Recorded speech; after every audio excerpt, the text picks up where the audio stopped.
Continuamos en nuestra programación musical con una triste semana en recuerdo de la Shoah y como anunciamos ayer, seguimos con la música de Chava Alberstein, quien hoy nos trae la canción Lu Yehi. Además, queremos emplazarles a escuchar el especial de Yom HaZikaron, el Día de los Soldados Caídos, que se emitirá durante todo este fin de semana en Radio Sefarad. Sin más, les dejamos con Chava Alberstein. באופק מול ענן שחור כבד כל שנבקש לו יהי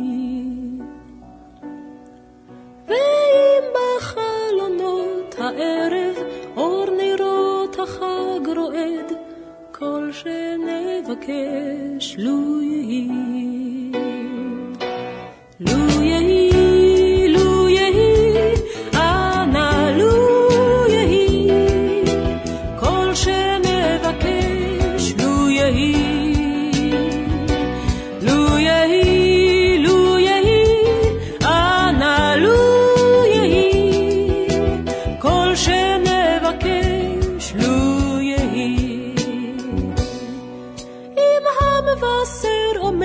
בדלת תן מילה טובה בפיו כל שנבקש לו יהי אם נפשך למות שואלת מפריחה ומאסיף כל שנבקש לו יהי לו יהי לו יהי אנא לו שנבקש לו יהי לו יהי לו יהי אנא לו יהי כל שנבקש לו יהי מה קול ענות אני שומע קול שופר וקול תופים כל שנבקש לו יהי לא תשמע בתוך כל אלה גם תפילה אחת מפי כל שנבקש לו יהי לו יהי לו יהי אנא לו יהי כל שנבקש לו יהי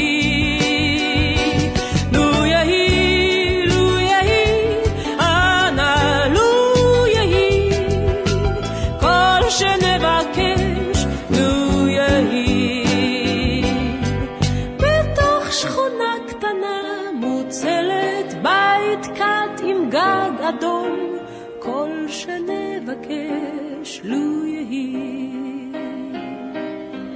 זה סוף הקיץ סוף הדרך תן להם לשוב הלום כל שנבקש לו יהי לו יהי לו יהי אנא לו יהי כל שנבקש לו יהי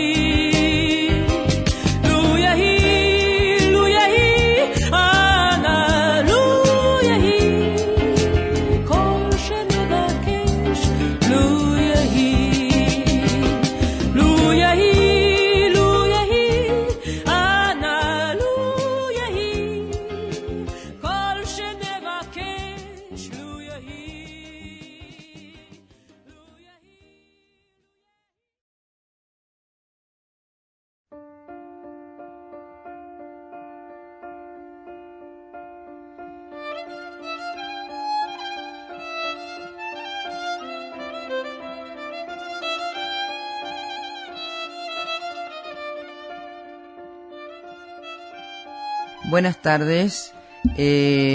Traigo hoy al programa Radio Sefarad una breve reseña de lo que fue ayer, 21 de abril, en la Asamblea de Madrid, el acto de recuerdo del Holocausto.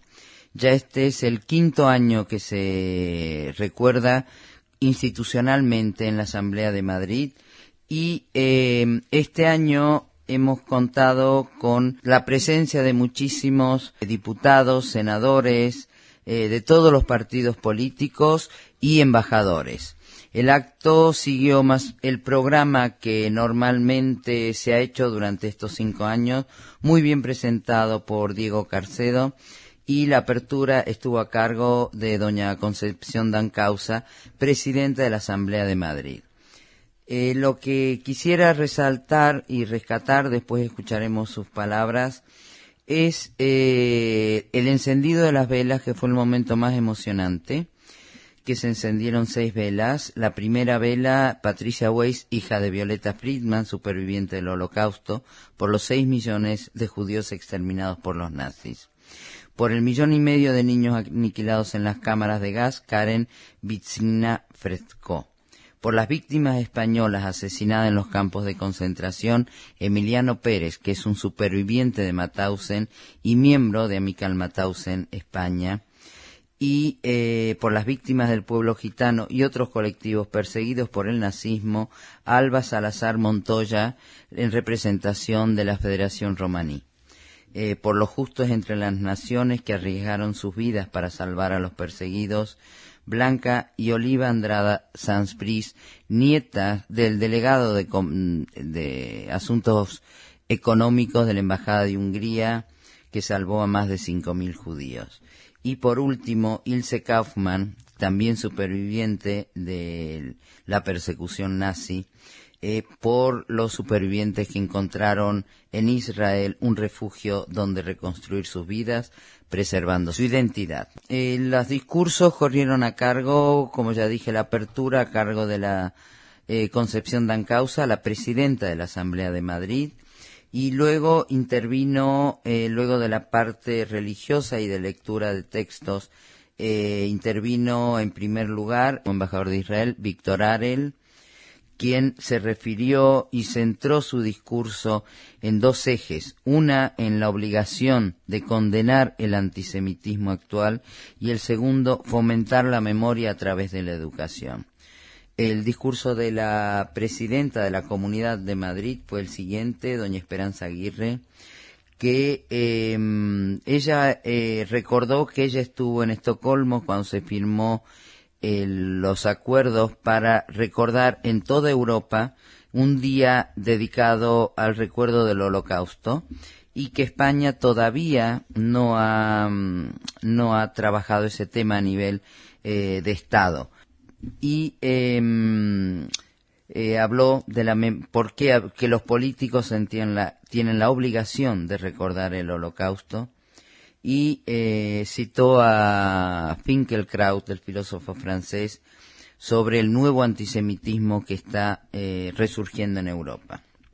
La parte más dura, por así decir, de su discurso, de la señora doña Esperanza Aguirre, fue recordar que el nuevo antisemitismo, cuando se condena a Israel, se está condenando al pueblo judío, porque nadie es capaz de separar un Estado de las personas, y que hay que combatir esta nueva judeofobia que aparece bajo todas las máscaras y que no pueden descuidarse. Que por ello tenemos que trabajar con la educación de nuestros jóvenes y de la sociedad española para que eso no vuelva nunca más a suceder.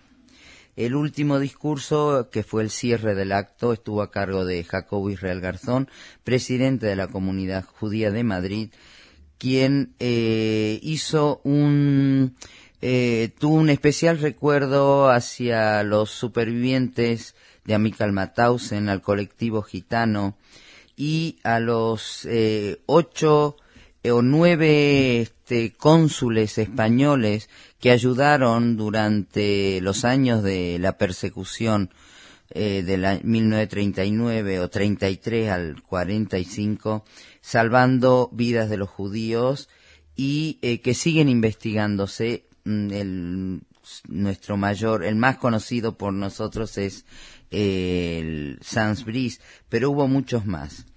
Y finalmente recordó que cuando se habla del Holocausto, que España, solamente de los republicanos españoles que fueron enviados a los campos de trabajo. Nos olvidamos que hubo también españoles que de religión judía que, enviados al campo de detención de Drancy, fueron enviados luego a Auschwitz. Dio los nombres de una familia con la niña de 2 años y de 9 personas más, todas ellas nacidas en Barcelona. Y ya después del acto pudimos hablar con la presidenta de la Asamblea de Madrid, la señora Concepción Dancausa, que le preguntamos sobre el acto, que es siendo el primero que ella preside, y nos dijo esto. Boaz, ¿qué te ha parecido el acto? Tú que vienes de Israel, de un país donde la Shoah se recuerda todos los años de hace 56 años. Pues el acto me acordó mucho mi viaje que hizo a Polonia y ver aquí los sobrevivientes. Me acuerdo también de mis abuelos, y mi abuelo ya murió, pero mi abuela, que solo hace 3 días, cuando era el Día de Memoria en Israel, me contó 1 hora por teléfono la primera vez que sacó su historia, cómo sobrevivió y cómo se escapó y todo esto. Y para mí esto es algo muy personal, ver todo esto me toca mucho el corazón y es muy importante la memoria, y como decimos en hebreo, lizkor velo lishkoach, recordar y nunca olvidar. Gracias, Boaz, muy amable.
En Radio Sefarad, esta es la agenda del fin de semana. Entramos en un fin de semana lleno de propuestas muy atractivas para no aburrirnos en ningún momento. Empezamos con una interesante cita en Barcelona. El Centro de Cultura Contemporánea de Barcelona organiza unas jornadas bajo el nombre de Romper el Muro, el papel de los intelectuales israelíes y palestinos en el conflicto de Oriente Próximo. Los 2 primeros días, a puerta cerrada, los diferentes académicos plantearán diversos temas alrededor de los derechos humanos, la democracia y la paz, para hallar vías de diálogo encaminadas a la pacificación del conflicto. Para finalizar, el lunes 26 de abril, a las 7 de la tarde, habrá una sesión pública de exposición de las conclusiones en la sede del Centro Cultural, en la que participará Riyad Malki, director de Panorama en Gaza, y Eddie Kaufman, director del Harry S. Truman Institute for the Advancement of Peace de la Universidad Hebrea de Jerusalén. El acto será moderado por José María Ferré, cónsul general de España en Jerusalén. También este fin de semana tendrá lugar en Córdoba una asamblea de las ciudades que pertenecen a la red de juderías Caminos de Sefarad, que son Cáceres, Hervás, León, Oviedo, Palencia, Gerona, Rivadavia, Segovia, Toledo, Tortosa, Tudela y Córdoba.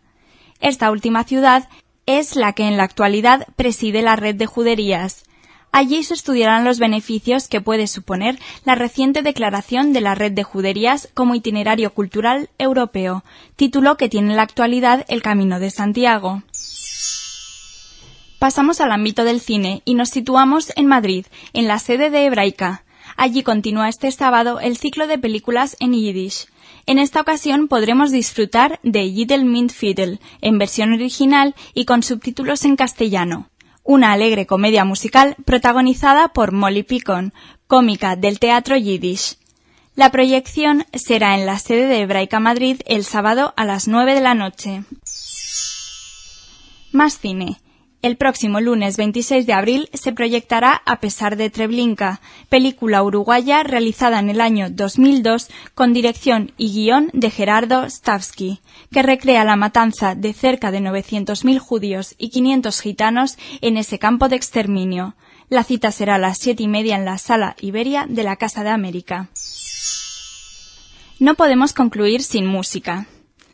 Y es que termina el ciclo de música de las tres culturas que organiza el Ayuntamiento de Córdoba, con la actuación de Artefactum, uno de los grupos más representativos dentro del panorama musical medieval en España. Será el próximo 25 a las 8:30 en el Alcázar de los Reyes Cristianos. Este ciclo ha conseguido a lo largo de varias semanas dar a conocer las referencias musicales procedentes de las tres culturas que coincidieron en el mundo andalusí, judía, cristiana y musulmana.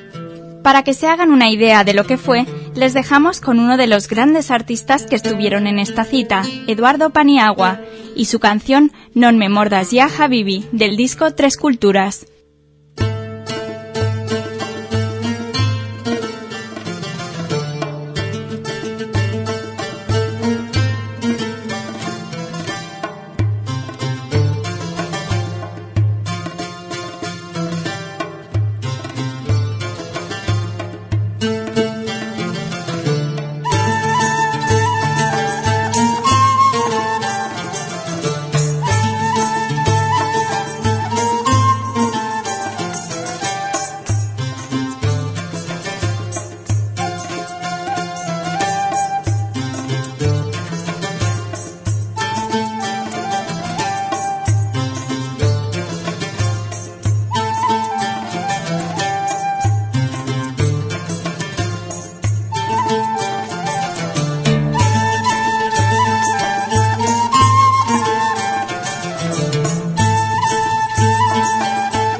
Una semana más estamos en nuestra sección de cine con nuestro colaborador Jorge García.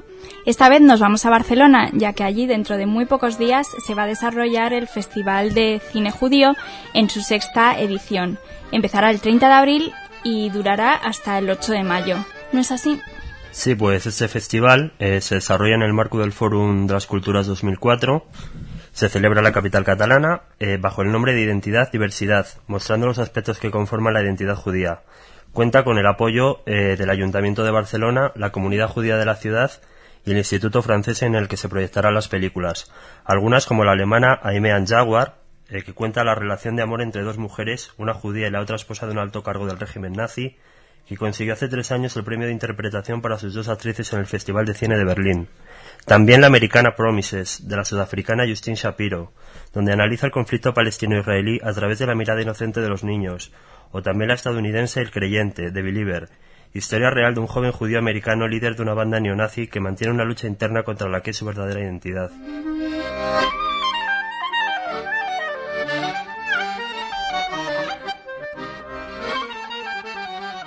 Creo, Jorge, que el país invitado este año es Argentina, ¿no?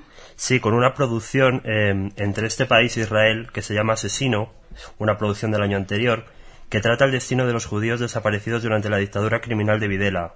Acudirán al festival su directora Nurit Kedar y la presidenta y vicepresidenta de las Abuelas de la Plaza de Mayo, que hablarán de su propia experiencia. También en el día dedicado a identidades se verán los documentales Black and Jews, un documental norteamericano, y el francés Black Israel, con presencia de la escritora estadounidense Rebecca Walker, hija de la también escritora afroamericana Alice Walker y el abogado judío defensor de los derechos civiles Mel Leventhal. Recientemente ha publicado una novela autobiográfica llamada Black, White and Jewish. En el apartado experimental y de temática judía podríamos hablar también de Resisting Paradise, de Estados Unidos, y de la alemana My Life Part 2, cuya directora Angelica Levy estará también en la ciudad condal. Beim Ghetto-Teuer brennt der Feier, die Kontrolle ist groß. Sküridele von die Brigadele, von jedem gieß ich Schweiß. Sküridele von die Brigadele, von jedem gieß ich Schweiß. Estos días estamos conmemorando Yom HaShoah. ¿Habrá en este festival algo especial, alguna dedicación especial al Holocausto? Va a estar, la memoria de la Shoah estará representada en Persona non grata, que realmente es un documental que no tiene nada que ver, pero bueno, está aquí metido. Un polémico documental de Oliver Stone, que ha sido tildado por algunos críticos de oportunista y poco riguroso, y que cuenta con entrevistas a Shimon Peres y Yasser Arafat. También Arna's Children, una producción de Israel, que cuenta la historia real sobre un grupo de teatro con director israelí y actores palestinos. Además, el próximo 26 de abril se proyectará en la Sala Iberia la película uruguaya de 2002 A pesar de Treblinka, con guión y dirección de Gerardo Stauski. Cuenta cuando en 1942 se reúnen en un suburbio de Berlín los jerarcas nazis para organizar el exterminio de judíos, comenzando por el tristemente célebre shtetl de Varsovia y creando Treblinka, donde dejaron su vida alrededor de 900.000 judíos y 500 gitanos en apenas un año. Hoy quedan menos de 10 supervivientes de aquel campo, entre ellos un industrial de 88 años, un pintor ispartisano y un jubilado que fue testigo en el juicio a Eichmann. Creo que también querías hablarnos de 2 documentales íntimamente relacionados con España, producidos el año anterior y vistos en la pasada edición de este festival. Sí, uno por ser español y tratar la memoria sefardí y el otro israelí sobre el mundo musical flamenco. Este último es Judío Gitano, una coproducción hispano-israelí rodada en Betacam y de 1 hora de duración, que dirige Moshe Pesach y nos habla de Avner, un bailaor israelí apasionado del flamenco que, acompañado de Keren, su mujer, viaja a España y conoce a la familia gitana de los Farruko, recordando así la influencia que estos 2 pueblos han tenido en la expresión musical más importante e identificativa de nuestro país.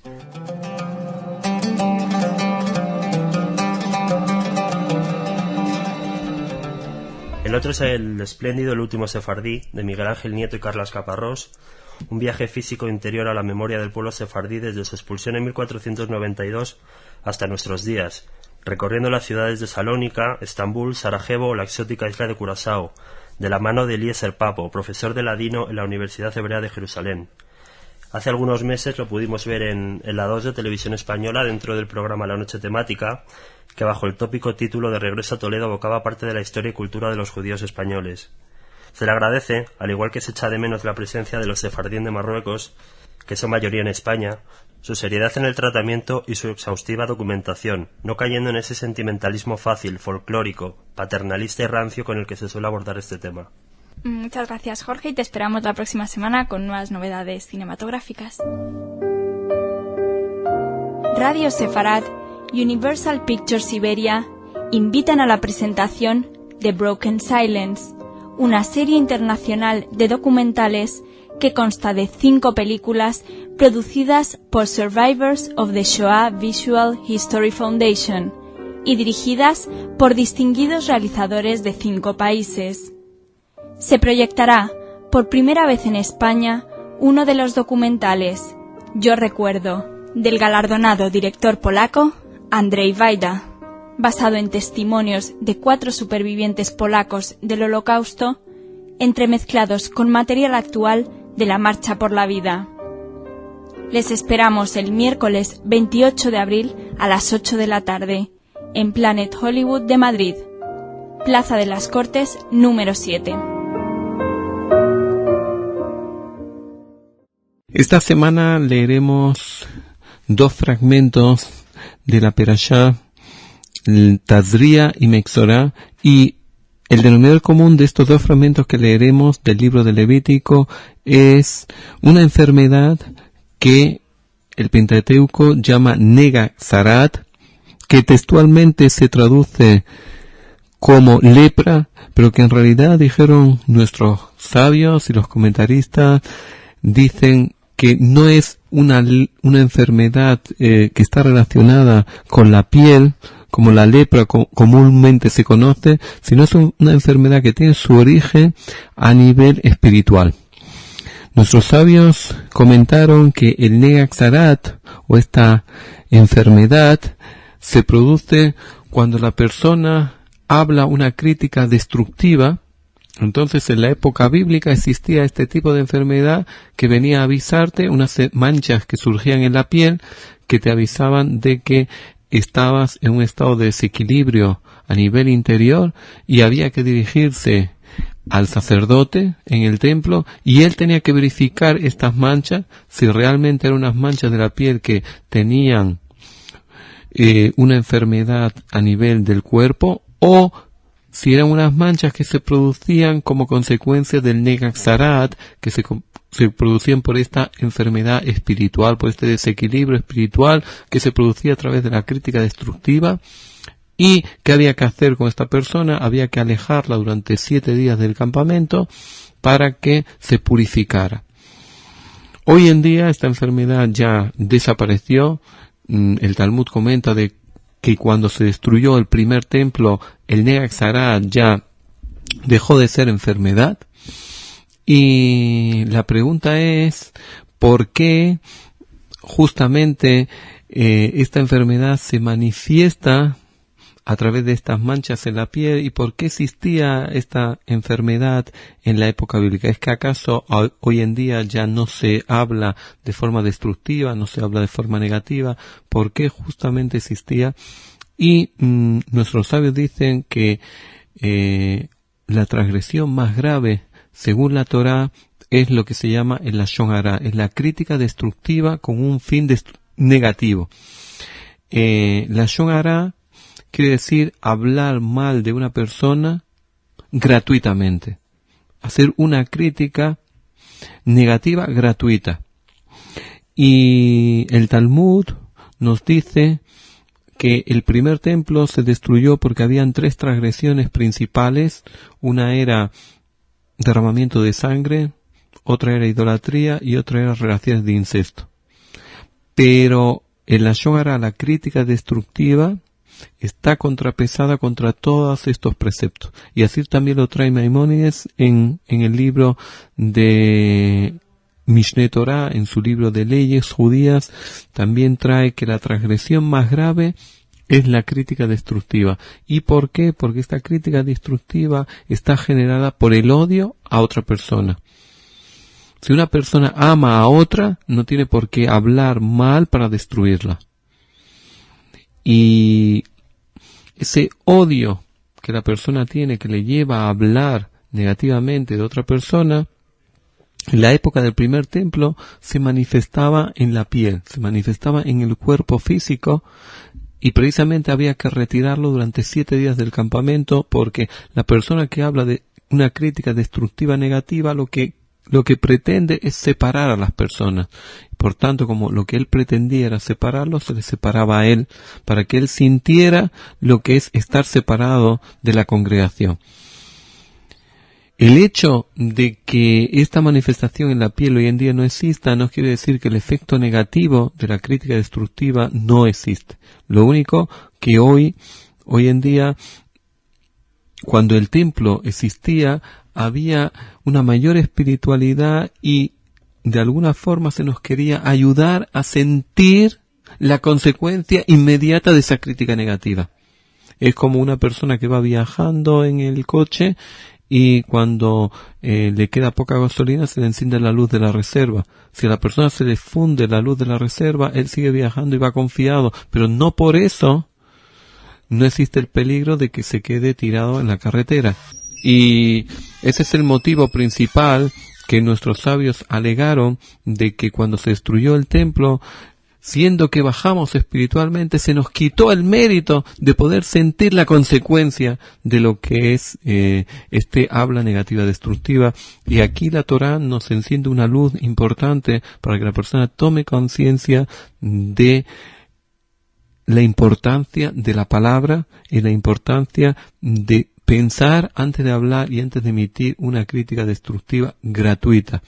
Uno puede hablar una crítica destructiva solamente cuando la finalidad es para ayudar a otra persona. Por ejemplo, si yo sé que una persona va a hacer un negocio con una persona que no es honesta, yo tengo la necesidad de avisarle, pero aquí mi intención no es destruir a esta mala persona, sino es ayudar a mi amigo.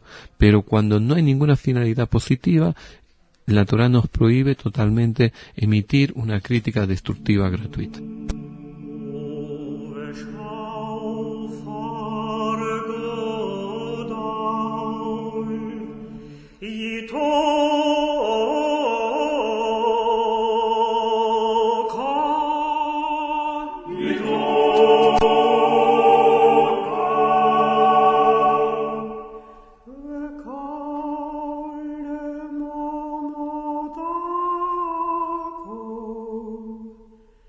You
לחיות את עצמם.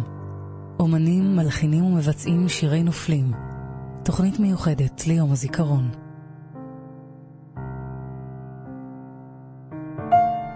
Más de 20.000 soldados han muerto desde la Guerra de la Independencia de Israel hasta hoy día, dando su vida por el país y por el pueblo de Israel. Cada uno de ellos escribió o le han escrito canciones o cartas de amor o pensamientos propios. Hoy escucharemos 2 canciones sobre la historia de 2 soldados caídos y finalizaremos con la canción Soldados Caídos, interpretada por el coro de la Comunidad Judía de Madrid. La primera canción se llama Shai le Shai, regalo para Shai, dedicado al soldado de Miluim Shai Green, que murió en el ejército en el año 2000. Shai tenía 29 años cuando fue voluntariamente a hacer una práctica en el ejército, solo por 2 días, para ayudar al país y para poder ver otra vez a antiguos amigos del ejército. Después de varios días de servicio militar, Shai sufrió un terrible accidente. Shai era comandante de tanque, y en un error militar ocurrió un accidente terrible en el que murió de una herida en 1 hora, en el calor del desierto de agosto del año 2000. El cantante Arik Einstein dedicó esta canción para Shai, y parte de su letra dice: cortada, la película de la vida se cortó. La llama de la vida todavía no se apagó, la vela del alma sigue encendida. ¿Por qué y para qué? Shai sigue riendo en el cielo, porque nosotros ya hemos olvidado cómo se ríe. La segunda canción está dedicada al comandante Beheri Hatzak, que murió en la guerra de Yom Kippur en el canal de Suez, cuando salió solo a conquistar una estación de tren. Fue herido en su pecho y murió inmediatamente. El comandante era también un poeta, y el cantante Begi Saharov cogió un texto suyo y le dedicó la canción Ribono Shel Olam, soberanía del mundo. Parte de su letra dice: ¿me oyes bien? ¿Me escuchas cortado? ¿Estás herido? ¿Por qué no luchas? Te mando ayuda. Herida negra, puedes morir. Lágrimas del invierno dijeron Kadish por ti. Kadish es la oración de los muertos en el judaísmo. Las canciones fueron parte del programa especial Vivir para ellos, de la radio israelí, recordando el Día de la Memoria a los soldados y víctimas del terror de Israel en el año 2001. Les dejamos ya, entonces, con estas 2 canciones. En primer lugar, Shai le Shai por Arik Einstein, y en segundo lugar, Ribono Shel Olam, soberanía del mundo, cantada por Begi Saharov.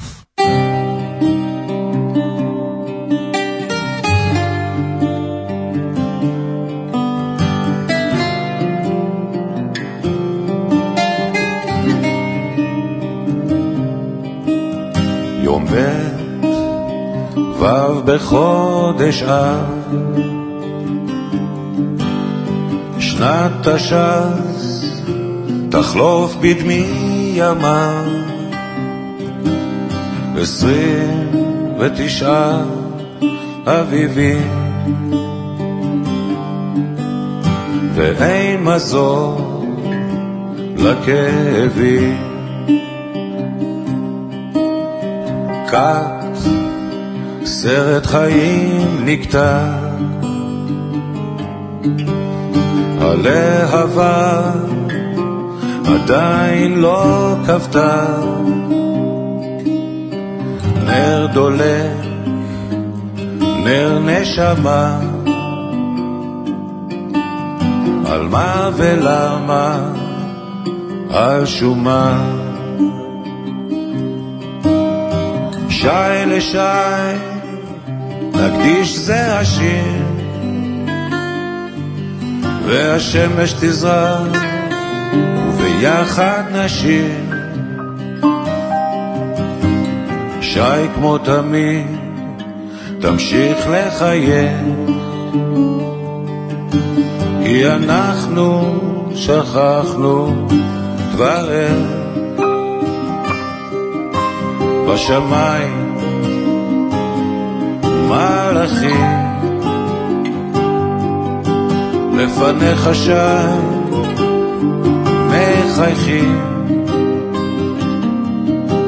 ולנצח נצח נצחים.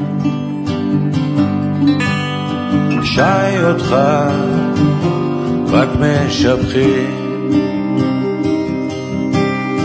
שי לשי נקדיש זה השיר,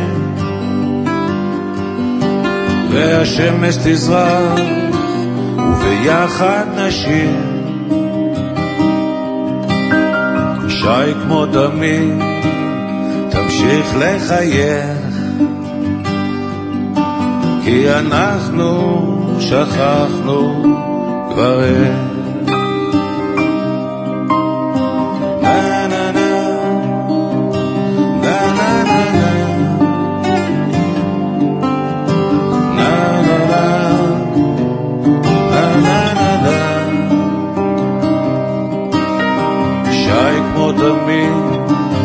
תמשיך לחייך,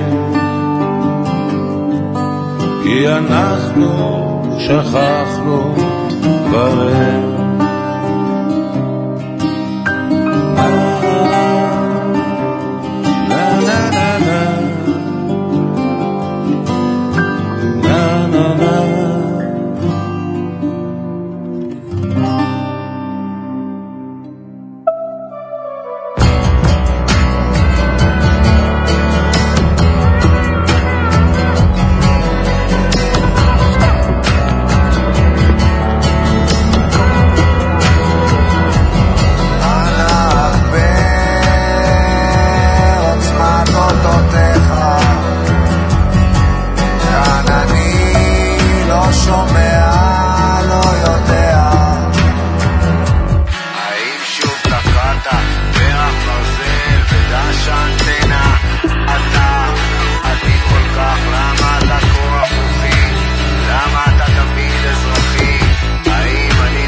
continuación, la canción de los soldados caídos, interpretada por el coro de la Comunidad Judía de Madrid.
Vamos a hablar un poquito del tema de la tolerancia religiosa dentro de España y me gustaría avisar a los oyentes que España aportó mucho a la historia de la convivencia antes de también aportar mucho a la historia de la intolerancia.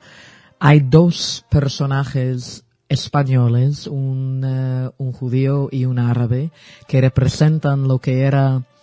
Yo voy a utilizar una palabra fuerte, pero la magnificencia de la vida intelectual en conjunto que existía entre judíos y árabes antes de la época del final del siglo XV, en que, bueno, ambas presencias básicamente fueron borradas del mapa intelectual de España. Estoy hablando de Rambam, cuyo nombre en griego es Maimónides. En hebreo se dice Rambam, es una sigla que significa perdón, el rabino Moisés ben Maimón, Moisés hijo de Maimón, Rambam y Averroes, que fue un filósofo árabe contemporáneo de Maimónides, cuyo nombre en árabe por supuesto es Ibn Rushd. Y ambos son producto de una muy fértil confluencia de culturas que existía en el andaluz en la época, a pesar de que el andaluz ya había pasado por varias olas de un tipo de fundamentalismo musulmán. Rambam nació en 1135, Averroes o Ibn Rushd cerca del mismo año, y el andaluz de la época ya no era el andaluz de la época dorada, que había terminado en los fines, las postrimerías del siglo X. Era un andaluz que ya había sido invadido por los almohades, que había traído una visión bastante contundente e intolerante del Islam, a diferencia de la visión original de los Omayya en España, que era una visión bastante tolerante. Maimónides, cuando era chico, de niño, de hecho, sufrió los efectos de eso, porque a los 13 años su familia tuvo que huirse de Córdoba por una invasión fundamentalista musulmana que vino del norte de África. Pero esta invasión afectó tanto a intelectuales tolerantes musulmanes como a intelectuales judíos. Ibn Rushd y Maimónides, que sí se conocían y que tenían un contacto cerebral y hasta personal importante, representan lo que yo llamo el punto medio de ambas religiones a raíz de la filosofía de Ibn Rushd y de Maimónides. Es muy posible llegar a una vertiente tolerante de ambas religiones.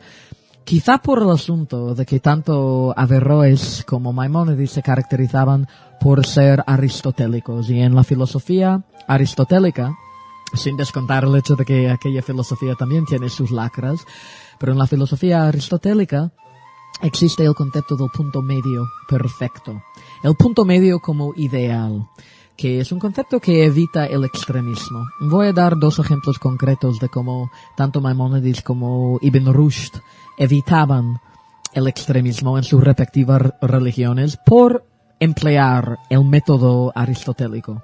Maimónides se fijó en la idea de Amalek en el Antiguo Testamento. Amalek es un nombre de un pueblo con quien el pueblo de Israel tuvo una batalla hasta la muerte durante más de 1000 años. Amalek aparece primero en la Torá, en los primeros 5 libros de la Biblia, como un pueblo empeñado en exterminar al pueblo de Israel. Y a raíz de toda la larga y sangrienta historia, ambos pueblos, el pueblo de Israel y el pueblo de Amalek, entran en enfrentamiento perpetuo. Por ende, surgió una prohibición real, filosófica, contra cualquier contacto entre Israel, un israelita y un amalekita. Pero en la misma Biblia leemos de una mujer de origen del pueblo de Moab, y Moab se considera uno de los 7 pueblos de Amalek. Su nombre era Ruth. Y Ruth se convierte al judaísmo y pasa a ser progenitora, ya es la abuela del rey David, que en la historia judía es uno de los 2 reyes más importantes, el otro siendo su hijo Salomón. Y Rambam se fijó en este dilema preguntando, si tenemos la eterna prohibición contra Amalek, ¿cómo es que podemos decir que David mismo era de raíz amalekita? ¿Cómo es que, más allá de eso, de acuerdo con la tradición judía, tanto como con la tradición cristiana, que también surgió, obviamente del mismo tronco, creemos que el Mesías será descendiente directo de la casa de David? Y eso significa, por ende, que el mismo Mesías tendrá arraigo amalekita. Entonces, Rambam se fijó en esta situación y dijo que no habría que seguir con esta eterna prohibición contra Amalek por lo que nos enseña el libro de Ruth, que hasta una amalekita puede cambiar, puede transformarse.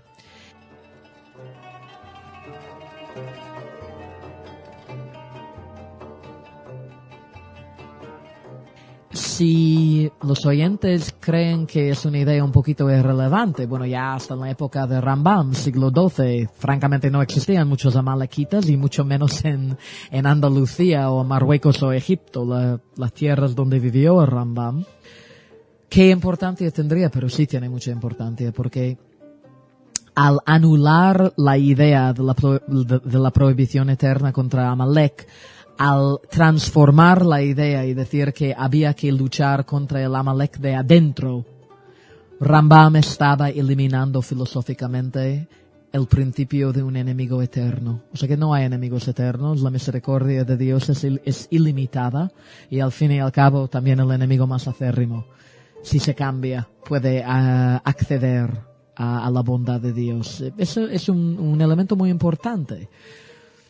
Ibn Rushd, por su lado, no menos aristotélico que Rambam, algunos dirían más, también se fijó en otra idea de guerra constante, muy problemática esta idea en el Islam, que es el jihad, que es la guerra santa. Y quiero destacar aquí que la acepción de jihad en árabe no es exactamente guerra santa.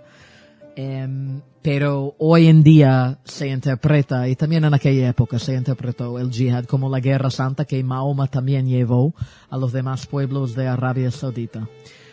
Ibn Rushd, que respetaba a Rambam, que tenía infinitos contactos con intelectuales judíos y también cristianos, se preguntaba si él, como musulmán, como árabe, necesitaba más el concepto del jihad.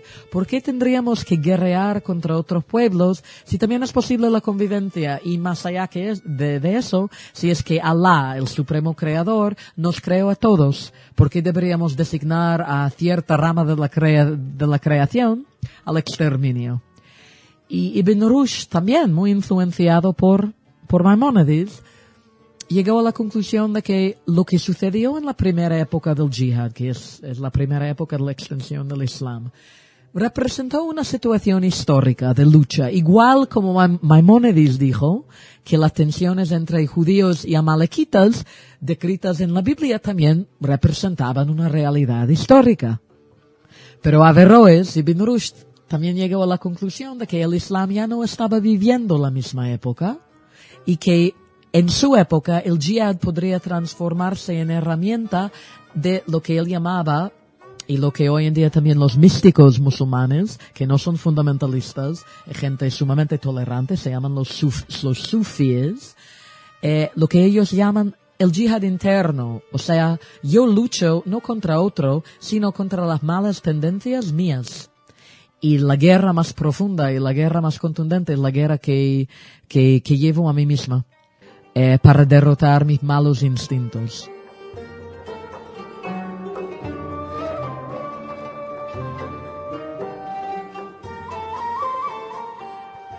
Averroes era representante de una vertiente abierta y también muy científica del Islam, representante de la vertiente que básicamente cultivó y protegió a Rambam, porque si bien el Rambam tuvo que huirse del fanatismo de los fundamentalistas almohades, él también encontró refugio en el Egipto de la época, porque Egipto en la misma época tenía una política muchísimo más tolerante para con los judíos, y no nos olvidemos de que, de hecho, Rambam llegó a la fama no en España, sino en su última parada, que era Egipto, donde él ejerció como médico de muy alto rango, y donde él también escribió sus libros más profundos y más influyentes, la Guía de los Descarriados y la Mishneh Torah, se dice en hebreo, que es un comentario sobre el Talmud. Maimónides y Averroes representan una convivencia posible. Ambos fueron productos de la Andalucía tolerante antes de que aquella Andalucía fuese arrasada por olas de fundamentalismo, y antes de que toda España iba a hundirse en olas sucesivas de guerra fratricida religiosa. Yo creo que hoy en día deberíamos fijarnos bien en el ejemplo de Maimónides y Ibn Rushd, que comprobaron fuera de toda duda que el judaísmo y el islam pueden convivir, y pueden convivir de manera floreciente, juntos, con sus diferencias y sus discrepancias, pero sin conflictos. Yo soy la doctora Sharona Frederico para Radio Sefarad.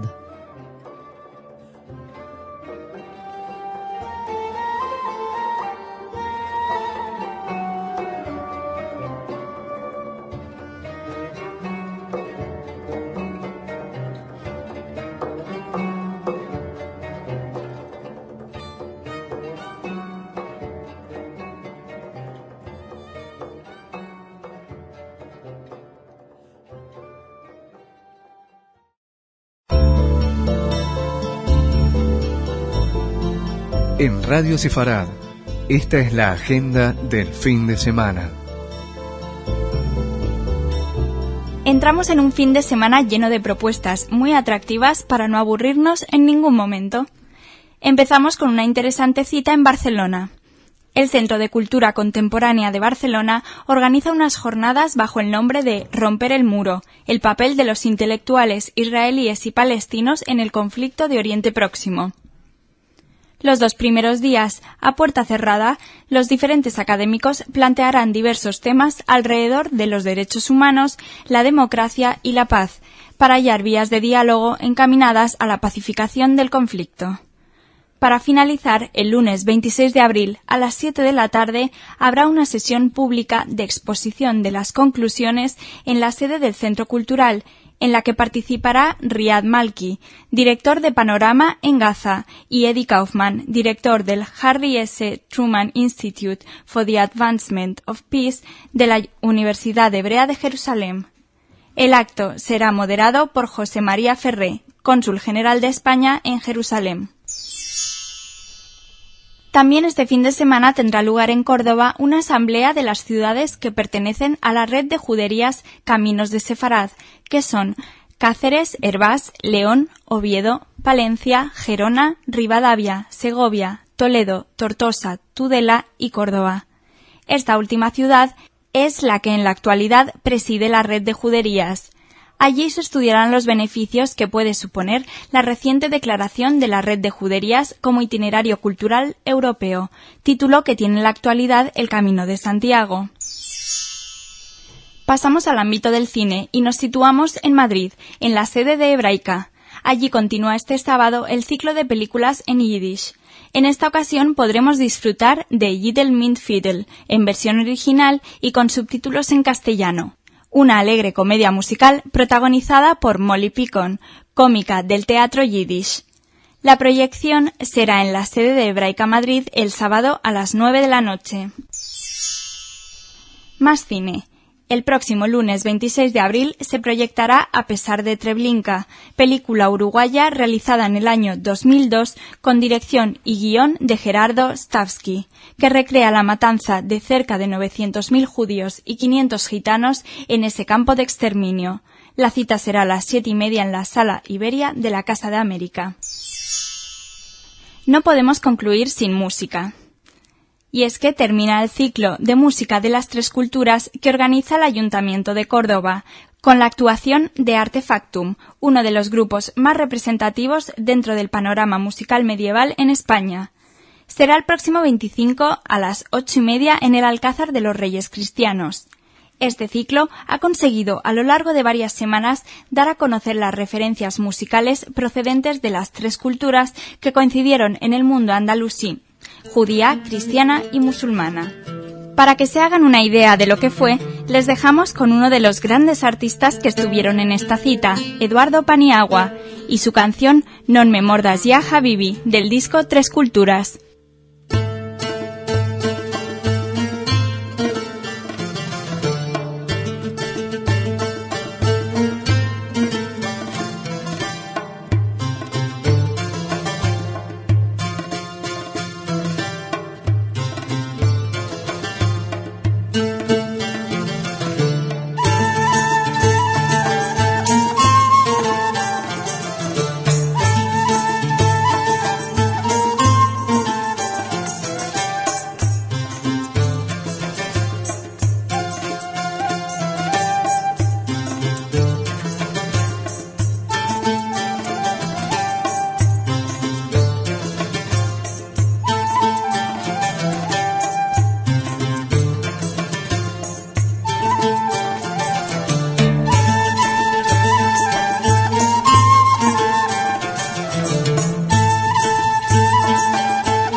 Bienvenidos una vez más a este espacio de música infantil de Radio Sefarad.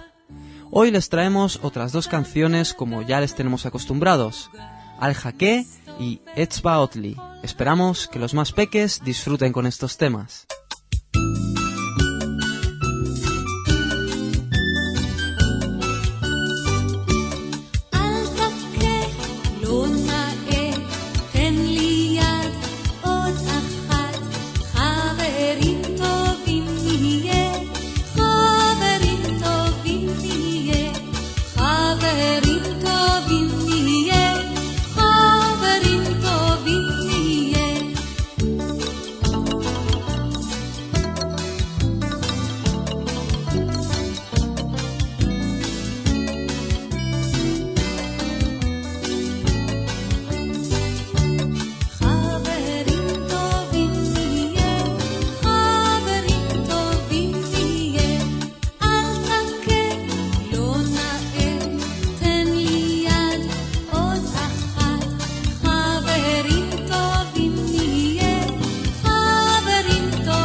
יודעות הן לצייר ולקשקש גם בדוף מכות הן אבל אוי לילד רע אצבע נו נו נו עושה בו הן ברוגז אצבעות זרת מתבייסות הן אבל אוי לילד רע אצבע נו נו נו עושה בו הן ברוגז אצבעות זרת מתבייסות הן אצבעות לי 10 יש כל דבר בונות הן שובח ויונים בו 6 גור גור גור הומות הן הנה בית מקטן בו כיסא וגם שולחן משקפיים עגולים בקצה החותם.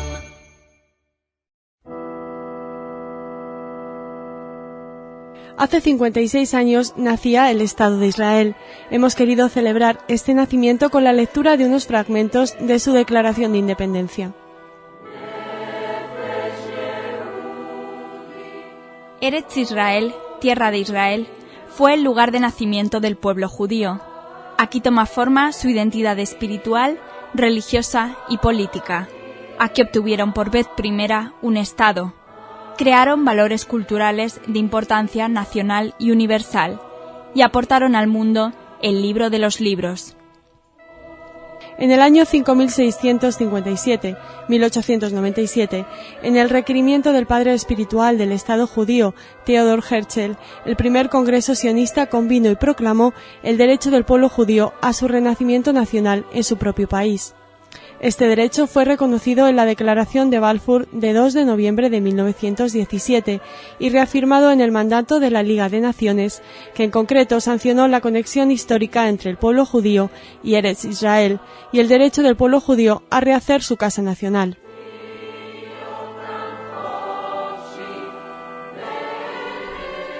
La catástrofe que recientemente padeció el pueblo judío, la masacre de millones de judíos en Europa, fue otra demostración clara de la urgencia de la resolución de este problema de falta de hogar mediante el establecimiento de Eretz Israel como Estado judío, que abriría ampliamente las puertas de su tierra a cada judío y daría al pueblo judío el estatus de pleno reconocimiento como miembro de la comunidad de naciones. El 29 de noviembre de 1947, la Asamblea General de las Naciones Unidas aprobó una resolución proclamando el establecimiento del Estado judío en Eretz Israel. La Asamblea General solicitaba la adopción por los habitantes de Eretz Israel de todas las medidas necesarias para la ejecución de esta resolución. El reconocimiento del derecho del pueblo judío a establecerse en su Estado, hecho por las Naciones Unidas, es irrevocable. Declaramos que con efecto desde el momento de la terminación del mandato, que será esta noche, vísperas del Shabbat, el 6 de Iyar de 5708, 15 de mayo de 1948, antes del establecimiento de las autoridades del Estado regularmente elegidas de acuerdo con la Constitución que deberá adoptarse por la Asamblea Constituyente elegida no más tarde del 1 de octubre de 1948, el Consejo del Pueblo actuará como Consejo Provisional del Estado y su órgano ejecutivo, la Administración del Pueblo, será el Gobierno Provisional del Estado judío llamado Israel. Apelamos a las Naciones Unidas para que ayuden al pueblo judío en la construcción de su Estado y para que reciban al Estado de Israel en el Comité de Naciones. Apelamos en medio del ataque emprendido contra nosotros desde hace meses a los habitantes árabes del pueblo de Israel para que conserven la paz y participen en la construcción del Estado, en las bases de ciudadanía plena e igual, y representación correspondiente en todas sus instituciones provisionales y permanentes. Extendemos nuestra mano a todos los estados vecinos y a sus gentes, y ofrecemos paz y buenas relaciones, y apelamos a ellos para el establecimiento de puntos de cooperación y ayuda mutua con el pueblo judío establecido en su propia tierra. El Estado de Israel está dispuesto a hacer todo lo posible en un esfuerzo común para el progreso de Oriente Próximo. Poniendo nuestra confianza en el Todopoderoso, firmamos esta declaración en esta sesión del Consejo de Estado Provisional, en la tierra de nuestro hogar, en la ciudad de Tel Aviv, en vísperas del Shabbat del día 5 de Iyar, 5708. David Ben Gurión.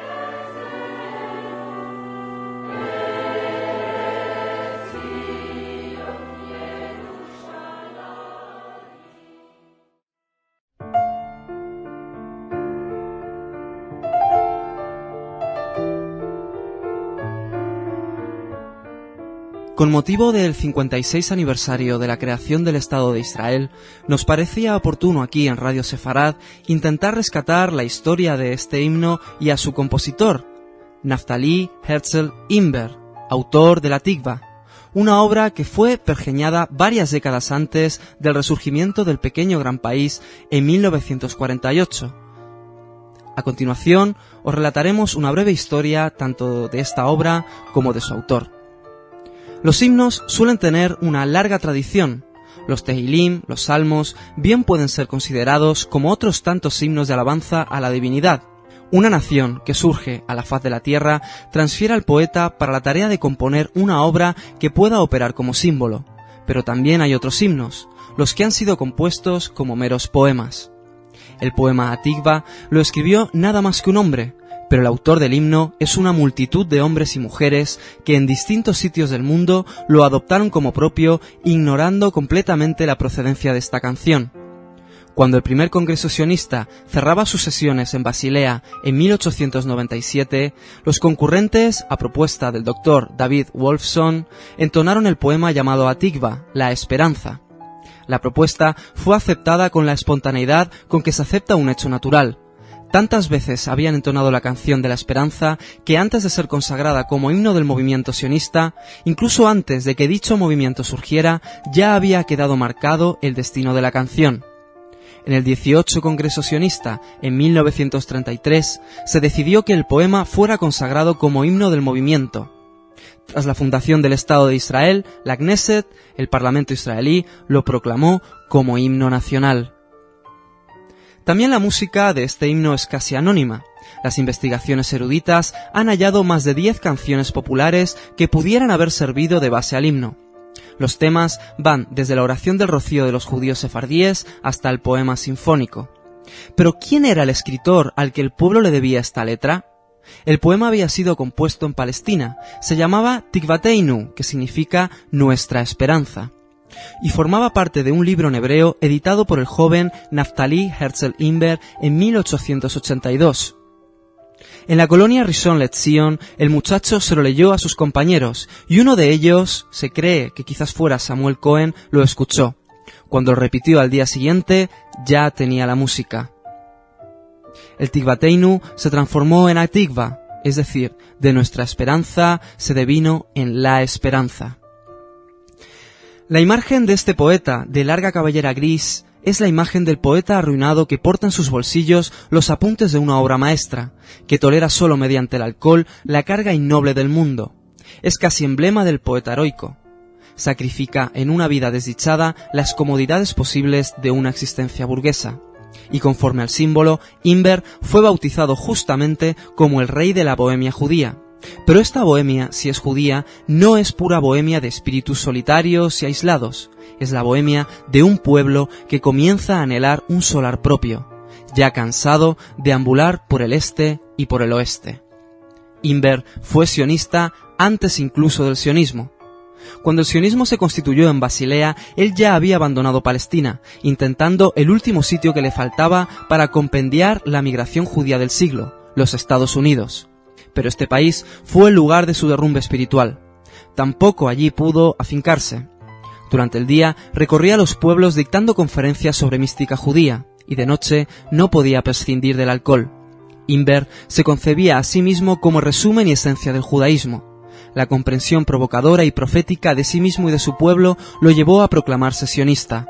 Durante 2000 años la poesía hebrea fue solo un cúmulo de lamentos. No hubo poetas, sino críticos de la rima. Lo que hice en mis versos en hebreo fue abandonar los lamentos. Mi tema es Sion. Soy un individualista. Es el único ismo en el que creo, y anhelo que mi país sea también individualista. Ansío que esto se logre, y por eso soy sionista. La misma rabia irónica puede leerse en el testamento del poeta. Lego a los rabinos cuanto ignoro. Esto contribuirá a prolongar la vida de ellos. A mis enemigos les dejo mi reumatismo. A los editores judíos mi pluma rota para que escriban lentamente y no cometan errores. En muy poco esa rabia se aparta de la comunidad.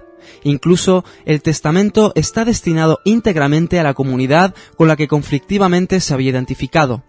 Quizás un hecho simbólico pueda sintetizar esta relación de Imber con el pueblo cuyo himno brotó de su espíritu. En 1892, una vez llegado a Estados Unidos, se integró a la vida de la calle judía. En las reuniones se solía cantar, con ligeras variantes y ya con tono de himno, lo que el poeta llamaba Tikvateinu y la comunidad Atikva. Acabaremos nuestra programación musical de hoy con dos curiosas y dispares, hay que decir, versiones de este himno de la Tikva.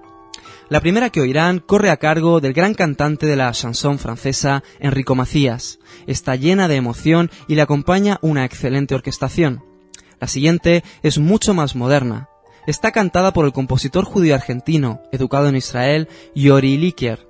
Esta versión se mueve entre las armonías del rock, recordando una iniciativa similar realizada por la estrella argentina Charly García, quien hace más de 10 años transformó el himno nacional de su país también en versión rock. Les invitamos a celebrar con nosotros y disfrutar con estas dos versiones de la Tikva, Esperanza.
התקווה בת שנות 2000 אותם חופשי בארצנו, ארץ ציון ירושלים. בהיותם חופשי בארצנו, ארץ ציון ירושלים.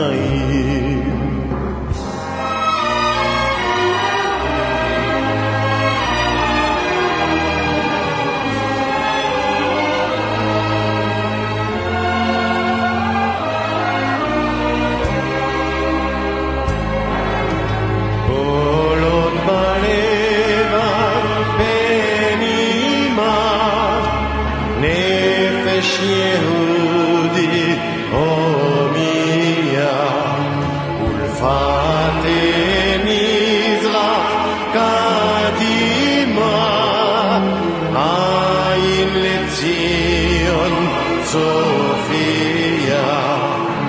עוד לא עבדה תקוותנו, התקווה בת שנות 2000, בהיותם חופשי בארצנו,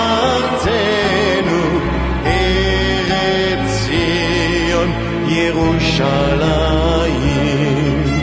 להיותם חופשי בארצנו, ארץ ציון ירושלים.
En Radio Sefarad, esta es la agenda cultural de la semana.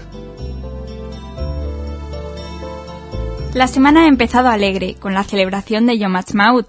También viene cargada de actividades culturales que no deben perderse.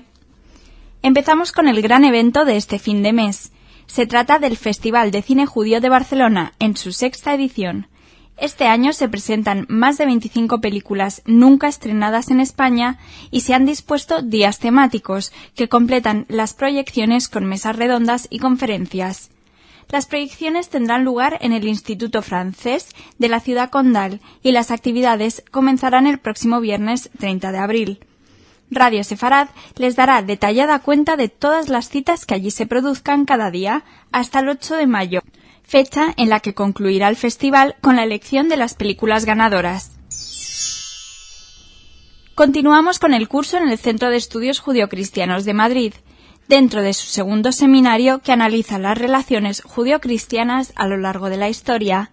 Este miércoles 28, a partir de las 7 de la tarde, la directora del centro, Sorionel Michalovici, impartirá una clase acerca de dichas relaciones a la luz de las intervenciones del Papa Juan Pablo II y del documento Dabru Emet. Más conferencias, pero en Palma de Mallorca, en concreto en el Instituto de Relaciones Culturales Baleares-Israel. Dentro del ciclo Historia, Cultura y Tradición del Mundo Judío, hoy martes, también Sorionel Michalovici será quien protagonice la intervención de la semana y tratará un interesantísimo tema, una transmisión de la ley oral, el Talmud. Será a las 8 de la tarde en el Instituto de Relaciones Culturales Baleares-Israel. Continuamos con música. Hoy martes, el pianista israelí Boris Gilburg ofrecerá un concierto junto a la Orquesta de la Comunidad de Madrid en la Sala Sinfónica del Auditorio Nacional de Música de Madrid a las 7:30 de la tarde. Terminamos con más música. La Orquesta de Nazaret, procedente de Israel, realizará diversas presentaciones en España los próximos días. El día 28 estará en Tenerife, el 29 en el Teatro Eliseo de Salamanca y el día 30 en el Teatro Jacinto Benavente de Galapagar, en Madrid.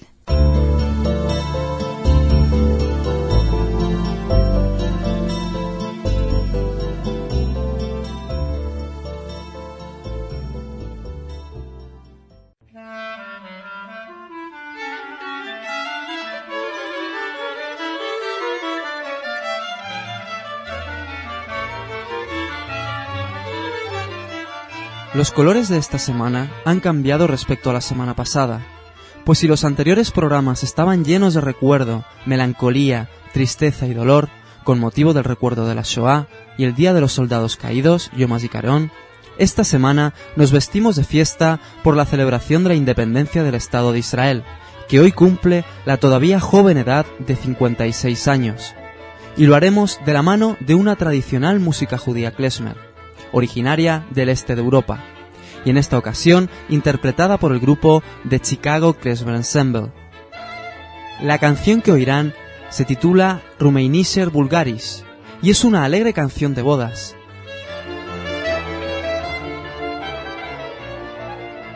Son dos los motivos por los que les obsequiamos hoy con este tema.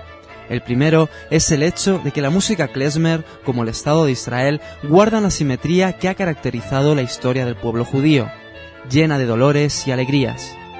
Así como la armonía de la música klezmer, que dentro de su aparente alegría esconde una tristeza subyacente. El segundo motivo es que la boda simboliza compromiso de amor y dedicación, el mismo compromiso y dedicación que el pueblo judío adoptó con la libertad, cuando eligió, a pesar de las adversidades, crear su Estado nacional. Así pues, sin más, les invitamos a celebrar con nosotros esta fiesta con este disco titulado Sweet Home Bukovina, interpretado por el Chicago Klezmer Ensemble, y la canción Rumeinischer Bulgaris.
El pasado sábado falleció la gran dama de la industria cosmética, Estée Lauder, a la edad de 97 años.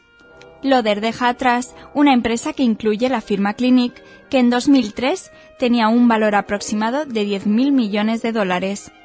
En su autobiografía, publicada en 1985, afirmaba ser descendiente de aristócratas europeos, pero su origen era algo más modesto. Josephine Esther Menzer, que así era como Estée Lauder se llamaba en realidad, nació en el barrio neoyorquino de Queens, en el seno de una familia de trabajadores judíos procedentes de Hungría. Era hija de Max Menster, dueño de un almacén de semillas y heno, y de Rose Schatz Rosenthal, una mujer muy interesada en los regímenes de belleza, afición que heredó la pequeña, quien desde muy temprana edad era conocida por su piel adorable y su determinación de tener siempre muy buen aspecto. Las empresas de Estée Lauder no se crearon oficialmente hasta 1946, pero sus raíces vienen de los años 20, cuando fabricaba cremas faciales en el horno de gas de la modesta cocina de su tío John Schatz. Y es que comenzó a ayudarle a vender los productos y poco a poco se hizo con la comercialización, que desembocó en la creación de la empresa. Los críticos afirman que Schatz murió en circunstancias muy modestas en los años 60, sin que ella le recompensara por haber levantado un imperio que ya facturaba al año $14 millones de la época. El punto culminante para la compañía fue en 1950 con la introducción de un aceite de baño llamado Rocío de Juventud. Comenzaba así su particular cruzada para dar a las mujeres la eterna juventud. Lauder convencería a generaciones de mujeres de que sus cremas de belleza eran tarros de esperanza, y nada sería poco en la vieja lucha contra las arrugas, la piel caída, las bolsas y las pequeñas imperfecciones. Estée Lauder amaba su profesión. Solía decir que la persecución de la belleza era honorable. Le gustaba tocar sus productos, sus cremas, barros, pociones y ungüentos, así como sus clientes. Durante la época en que estaba construyendo su negocio, solía aparecer por las tiendas en las que se vendían sus productos y sin ningún tipo de provocación sacaba de repente un tarro y aplicaba su contenido en la muñeca o en la cara del posible cliente. Y es que nadie como ella conocía los verdaderos secretos de la belleza. Su nieta, Erin, es hoy la heredera del imperio y es la directora de imagen de la firma. Además, la fundación que lleva su nombre colabora con la creación de un centro especializado en la lucha contra el cáncer de mama en el Hospital Vall d'Hebron de Barcelona.